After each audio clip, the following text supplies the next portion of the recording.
Read all the stories about BYU sports no one else has heard. Go to KSLSports.com for exclusive columns by BYU insider Mitch Harper. That's KSLSports.com. Final segment of First and 12 here on KSL News Radio. Mitch Harper and Alex Kirry with you. If you miss any part of the program, subscribe to the podcast, and we are on the air every Tuesday night, 7 to 9.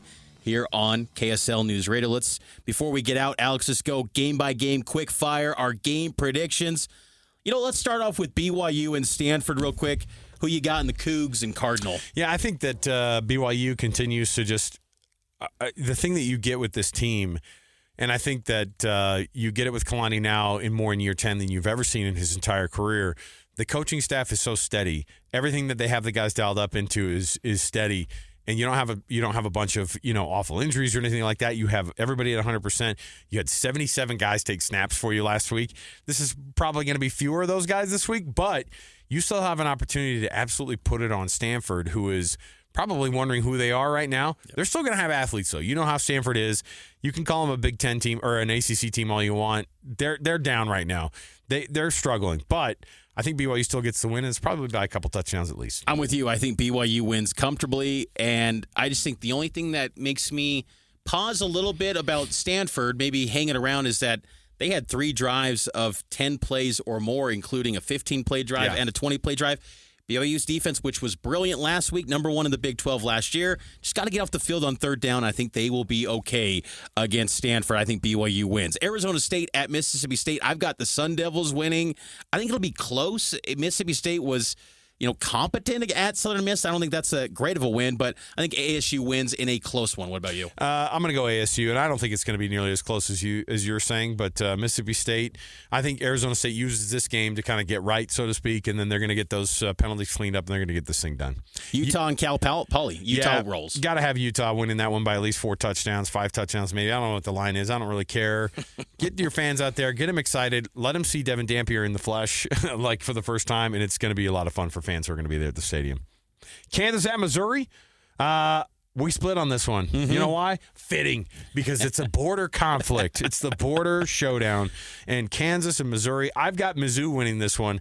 I think that they're a better SEC team than we give them credit for. They're not the team that was in the top 10 a couple of years ago, but they are a team, I think, that with a lot of talent.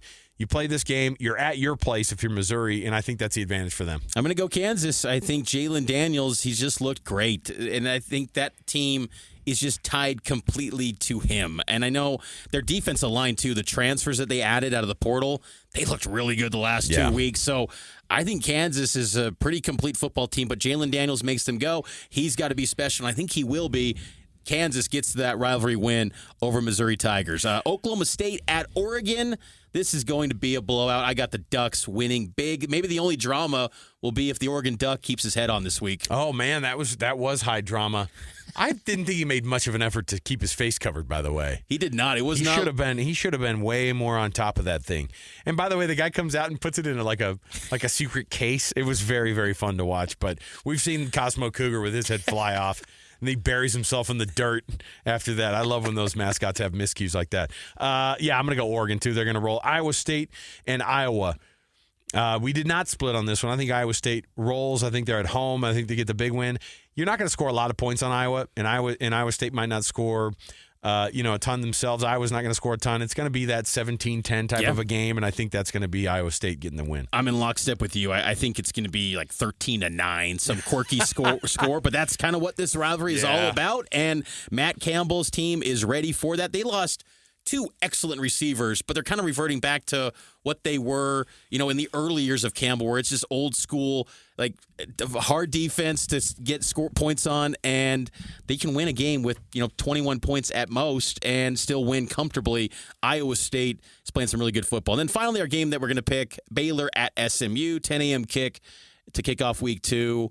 I'm going with SMU. This is a tough matchup because I'm sure the Big 12 wants to get any sort of victories over the ACC, but I'm going to go with the Mustangs on the hilltop to protect their home turf. You got Baylor or SMU on this one? I'm going to go no, who did I end up putting in there? No, I'm going to go with Baylor. You went with SMU. I'm going with Baylor. Yes. So I'm going to go that Dave Aranda and his guys are not going to go 0-2 to start the season off. I think you're going to get another big performance from Sawyer Robertson. I think it's going to be a little bit of a shootout. I think you're going to see one of these like 38-35 type games.